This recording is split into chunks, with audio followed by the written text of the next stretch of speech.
Kakaunti pa ang mga biyaherong magtatawid dagat sa Batangas Port ngayong araw. Pero aabot sa 20,000 biyahero kada araw ang inaasahang dadagsa sa pantalan sa Semana Santa.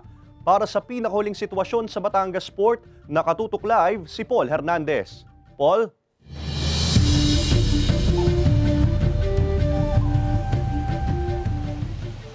Sa ngayon ay normal ang sitwasyon dito sa Passenger Terminal Building ng Batangas Port.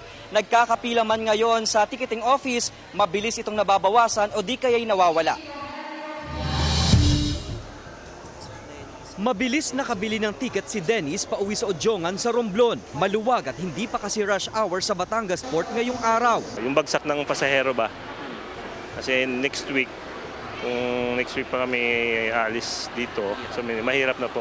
Sa Holy Tuesday, posibleng dagsain ang pantala ng mga pasaherong pauwi sa probinsya. Pero hindi na nakikita ng pamunuan ng Batangas Port ang mahabang pila sa labas ng pier dahil sa pagbubukas ng extension ng Passenger Terminal Building. 3 na rin ang ticketing zone sa loob. Kahit mag-overnight ka dito, pwede na kunyari magkaroon tayo ng calamity or something na unexpected to happen.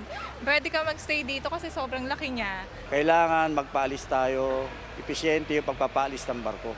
Kasi kahit anong laki ng passenger terminal building, kung walang aalis na barko o kulang ang bibiyaheng barko, mapupuno, aapaw ang passenger terminal building. 20,000 ang inaasahang daily foot traffic sa pantalan. Tinitiyak ng PPA na sapat ang barkong maglalayag. Walang deklarasyon na fully booked ang mga barkong papunta sa island provinces. Kailangan lang yung pag-igihin yung tinatawag na turnaround time.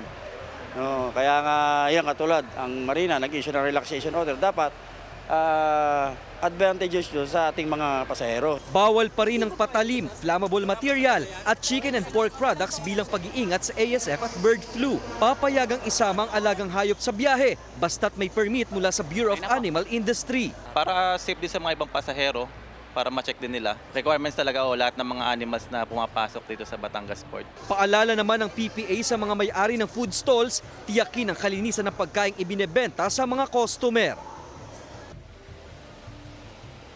Yung bili ng PPA Batangas sa mga pasahero, iwasang makipag-transact sa labas ng pier. Mainam kundi diretso na sa loob ng Passenger Terminal Building para makabili ng ticket.